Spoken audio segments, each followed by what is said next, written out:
The Count of Monte Cristo, Volume 4, by Alexandre Dumas. Narrated by Sam Kusi. The Villefort family vault.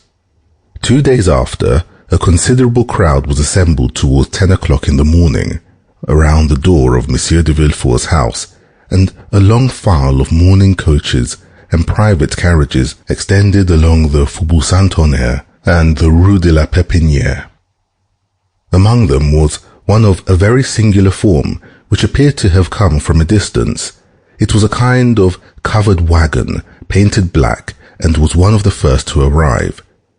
Inquiry was made, and it was ascertained that, by a strange coincidence, this carriage contained the corpse of the Marquis de Saint-Méran, and that those who had come thinking to attend one funeral would follow two. Their number was great. The Marquis de Saint-Méran, one of the most zealous and faithful dignitaries of Louis XVIII and Charles X, had preserved a great number of friends, and these, added to the personages whom the usages of society gave Villefort a claim on, formed a considerable body.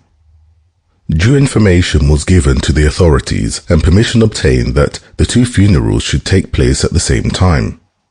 A second hearse, decked with the same funeral pomp, was brought to Monsieur de Villefort's door, and the coffin removed into it from the post-wagon.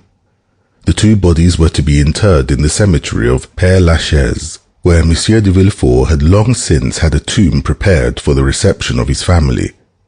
The remains of poor Renée were already deposited there, and now, after 10 years of separation, her father and mother were to be reunited with her. The Parisians, always curious, always affected by funereal display, looked on with religious silence while the splendid procession accompanied to their last abode two of the number of the old aristocracy, the greatest protectors of commerce and sincere devotees to their principles.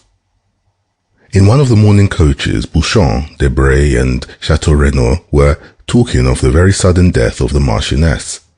"I saw Madame de Saint-Méran only last year at Marseille, when I was coming back from Algiers," said Chateau Renaud. "She looked like a woman destined to live to be 100 years old, from her apparent sound health and great activity of mind and body." "How old was she?" "Franz assured me," replied Albert, "that she was 66 years old. But she has not died of old age, but of grief. It appears that since the death of the Marquis, which affected her very deeply, she has not completely recovered her reason."